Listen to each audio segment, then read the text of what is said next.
राजू भाई जी सर। उन पर एक चीज़ देखने को मिली राजू भाई के यहाँ पर अलग अलग पक्षों के लोग जमा हैं, सबने मिलकर किसानों के लिए आए। एक बेहतरीन मैसेज जा रहा है। मुमरा शहर ने हमेशा हर आंदोलन में साथ दिया है, चाहे वो शाहीन बाग का हो, ये आज देख रहे हैं कि किसानों का आंदोलन है। क्या मैसेज देंगे इस मौके पर मुमरा के आवाम के लिए उन्होंने साथ दिया है इस आंदोलन में आपको? सबसे पहले तो मैं आपके इस प्रेस के माध्यम से, इस मीडिया के माध्यम से मुमरा कौशल के तमाम लोगों का मैं शुक्रिया अदा करना चाहता हूं कि उन लोगों ने हमारी बातों के ऊपर, हमारे आवाज़ के ऊपर लब्बैक कहा और इस भारत बंद आंदोलन के अंदर हिस्सा लिया।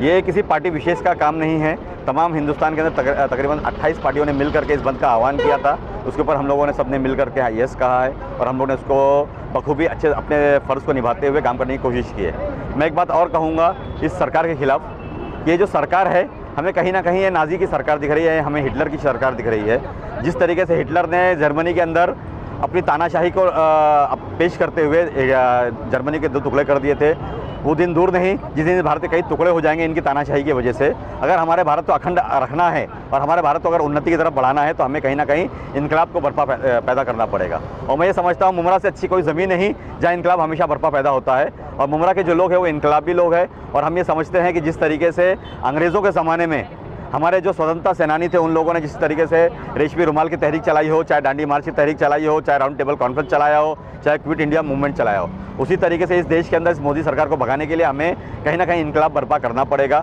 और सब लोगों को रास्ते पर उतर करके इस तानाशाही सरकार के खिलाफ आवाज़ बुलंद करनी पड़ेगी। फाशिज्म जो फाशिस्ट ताकत है इस वक्त हुकूमत में आ गई है और वो हर किसी को दबाने का देख रहे हैं। जैसे एक सीढ़ी सिस्टम ला दिया इन्होंने और जिस तरह से इसमें हर धर्म के किसान मौजूद है इस आंदोलन में, लेकिन मुसलमानों को ये कह रहे हैं कि पाकिस्तानी है, सिखों को कह रहे हैं कि खालिस्तानी है और अगर कोई हिंदू इस चीज़ में शामिल है तो उसे कहते हैं देश विरोधी है। इस जहनीत को सर किस तरीके से जवाब देंगे सारे पक्ष मिलकर? जो विरोधी पक्ष जो अपोजिशन है वो एक प्लेटफॉर्म पे आहिस्ता आहिस्ता जमा हो रहा है इस सरकार के खिलाफ, किस तरह से जवाब देना चाहिए इन ऐसी जहनीत को? मैं सबसे पहले तो ये कहूँगा कि कहीं ना कहीं थोड़ा सा आप लोग को बुरा लगाने की ज़रूरत नहीं है। हमारे जो 4 स्तंभ है उस 4 स्तंभों में से एक स्तंभ जो है वो मीडिया होता है। कहीं ना कहीं हमें ये लग रहा है कि इस पूरे देश के अंदर जो इलेक्ट्रॉनिक मीडिया हो, चाहे वो प्रिंट मीडिया हो, चाहे वो पेपर मीडिया हो, सारी मीडिया तकरीबन 99% जो मीडिया है वो बिक चुकी है। वो कहीं ना कहीं अपने मुफाद के लिए, अपने फ़ायदे के लिए सरकार के साथ में रह करके हकीकत को छुपाने का काम कर रही है। इस देश के अंदर जिस तरीके से लोगों के अंदर आक्रोश भरा हुआ है, जिस तरीके से लोगों के अंदर गुस्सा पैदा हो रहा है, मैं ये समझता हूँ कि ये गुस्सा जो है इसे हमें ज़िंदा रखने की ज़रूरत है। हमारे देश के तमाम जो लोग हैं वो लोगों ने मिल करके इस देश के जो हिटलर शाही की सरकार है, जो फैसिज्म की सरकार है, जो डिक्टेटरशिप की सरकार है, उसके खिलाफ आवाज़ों को बुलंद करना चाहिए और उसके लिए मुमरा कहीं पर भी पीछे नहीं है। मुमरा हर तरीके से, हर जगह से सबके साथ में कंधे से कंधा मिलाकर काम करने को तैयार है। उन्होंने जो किसानों की हिमायत की, शिवसेना, कांग्रेस और एनसीपी, आप लोग मुत्तहदा तौर पर जो है यहाँ पर किसानों की हिमायत में है, राष्ट्रवादी कहाँ है? जी ऐसा नहीं है। हमें आपको एक बात बता दूं कि जो ये MSP है, जो मैक्सिमम सेलिंग प्राइस है और जो हमारा जो फार्मर के ऊपर, सर सुनिए मेरी बात, मैं बता देता हूँ आपको कि जिस तरीके से सर आपने सवाल का जवाब तो सुन लीजिए हमारा सर। जिस तरीके से ये जो हमारा अध्यादेश पेश किया गया है सरकार ने पार्लियामेंट के अंदर, उसमें हमारे जो सबसे एक्सपीरियंस होल्डर जो मंत्री थे, कृषि मंत्री थे, उनका नाम शरद पवार जी है। शरद पवार जी ने, हमारे मुलायम सिंह यादव जी ने, जितने जो हमारे जो कृषि से जुड़े हुए, जो उद्योग से जुड़े हुए जो लोग थे, उन्होंने इसके अंदर आवाज़ उठाई। और उसी तरीके से मुमरा कौशल के अंदर हमारे जैसे शानू पठान साहब हैं, चाहे वो शमीम खान साहब अभी हमारे साथ में यहाँ पे कंधे से कंधा मिला करके वो यहाँ पर एहतजाज में मौजूद थे। तो ये आरोप लगाना बिल्कुल बेबुनियाद है कि यहाँ पर कोई पार्टी नहीं थी और कोई पार्टी थी। मैं ये समझता हूँ कि यहाँ पर हम लोगों ने पार्टी से उठ करके काम करना चाहिए, क्योंकि यहाँ पर देश का सवाल है, हमारे देश के किसानों का सवाल है। तो हमको हमारे जो आपस की नफरतें हैं, आपस की जो हमारी दुश्मनियाँ हैं, हमारे जो आपस में नाइत्तेफाकी हैं, उससे परे हट करके, उससे ऊपर उठ करके हम लोगों ने काम करना चाहिए। तभी इस देश के अंदर संविधान को बचाने का काम किया जा सकता है। कहीं ना कहीं सर आखिरी में सर कहीं ना कहीं ये बिखरा हुआ जो विपक्ष है, कहीं ना कहीं ये बिखरा हुआ जो विपक्ष है, जो एक प्लेटफॉर्म पे कभी कभार आ जाता है, कभी बिखर जाता है जी, ये है बीजेपी की असल ताकत, जो नफरतें फैलाने के लिए उनकी बड़ी मददगार साबित होती है। विपक्ष को क्या कहेंगे? किसी मामले पे तो साथ आ जाता है, किसी में नहीं। क्या मैसेज देंगे विपक्ष के लिए खास? मैं आपको सबसे पहले तो आपको ये बात बता दूं कि आज का जो बंद है, इस बंद के आह्वान के अंदर तकरीबन 28 नेशनल एंड रीजनल पार्टीज ने मिल करके इसको आवाज़ दी है। तो मैं समझता हूँ कि कहीं ना कहीं पहल की गई है कि सारे तमाम अपोजिशन को आपस में जोड़ने की। ऐसी पहल देखी जाएगी आइंदा? जी इंशाल्लाह, हमें उम्मीद है, ज़रूर उम्मीद है कि हमारे तमाम जो बड़े लीडरान हैं वो लीडरान आपस में बैठ करके अपने नाइत्तेफाकी को दूर करते हुए एक प्लेटफॉर्म पर आ करके इस फैसिज्म की सरकार को, इस डिक्टेटरशिप की सरकार को मुंहतोड़ जवाब देंगे।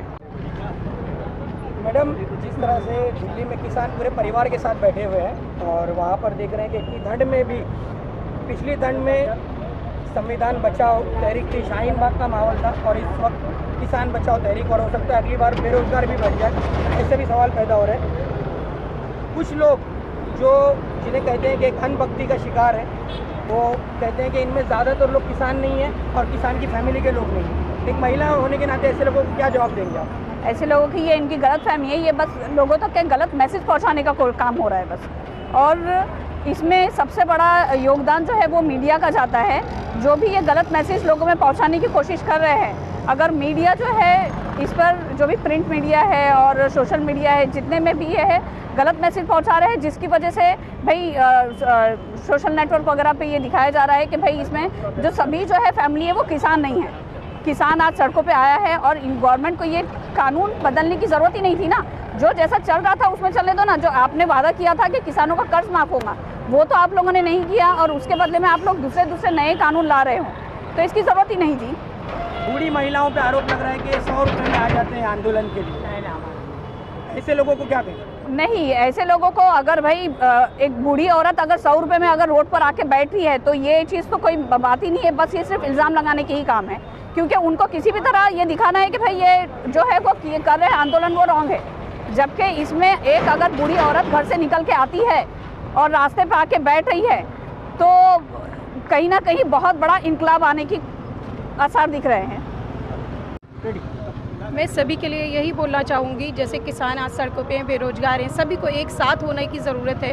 क्योंकि जैसे जो दूसरी पार्टियां वगैरह हैं, सभी को एक साथ होने की ज़रूरत है, जब भी कुछ हो सकता है। क्योंकि इस सरकार को जब भी हम लोग मुंह तोड़ जवाब दे सकते हैं, ताकि हम लोगों को सभी को एक साथ होना चाहिए, चाहे वो किसान हो, चाहे भी कोई भी वर्ग के लोग हों, चाहे वो हिंदू हो या मुस्लिम हो, कोई भी कास्ट के हों। जय जवान जय किसान। तरीके का समर्थन देना चाहिए किसानों के लिए। हमारे मुख्यमंत्री उद्धव जी साहब ठाकरे ने 2 दिन पहले ही समर्थन डिक्लेयर कर दिया था, और महाराष्ट्र बंद रहेगा उन्होंने डिक्लेयर कर दिया था। तो हमारे पक्ष प्रमुख और मुख्यमंत्री उद्धव साहब ने जो डिक्लेयर किया था उसी का हम लोग समर्थन कर रहे हैं। और किसान हिंदुस्तान की जान है। देखो, हर एक देश की अपनी क्वालिटी है। जापान अपनी टेक्नोलॉजी से माना जाता है, अमेरिका हथियारों से माना जाता है। हिंदुस्तान के अंदर 70% ये जो है कृषि देश है, और इसी से हमारी इकोनॉमी चलती है। चाहे वो समंदर के मछुआरे हो या फिर खेती करने वाले हो या हर किस्म का किसान, तो ये हमारी जान है हिंदुस्तान, और इसी में हम लोग की पूरी इकोनॉमी चलती है। तो ये जो गवर्नमेंट है, स्टेट गवर्नमेंट है, ये मेरे को ऐसा लग रहा है कि फिर वो अंग्रेज़ों वाली हुकूमत चाहती है कि इनके बोलने के ऊपर ही सब हो। और ये अडानी अंबानी के हाथे बिक चुकी है, ये तो जग जाहिर है।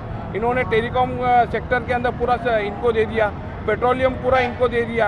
अब रही बात है अनाज की, तो देखो मोबाइल आप खरीदते तो साल में एक बार खरीदेंगे 10,000 का, मगर अनाज ऐसा है कि हर आदमी हर महीने 2-3 हज़ार का खरीदना पड़ता है। तो इन लोग आपका क्या कहना है? देखिए, पिछले कई दिनों से जो है किसानों का आंदोलन बहुत बड़े पैमाने पर चल रहा है, और बड़े अफसोस के साथ कहना पड़ रहा है कि भाजपा को इसका कोई असर नहीं है। और भाजपा सरकार जो है अभी तक जो है कुंभकर्ण की नींद में सोई हुई है, और उसे किसानों के आंदोलन से कोई लेना देना नहीं, कुछ फ़र्क नहीं पड़ता है। मैं आपको बता दूं कि आज़ादी से लेकर अब तक किसानों ने जो रोल निभाया है, जितनी कुर्बानी उन्होंने दी, शायद ही किसी ने इतनी कुर्बानी दिया हो। तो आज जो है शिवसेना, मुस्लिम संघ और खासकर शिवसेना पार्टी जो है किसानों के आंदोलन के साथ है। जय जवान जय किसान।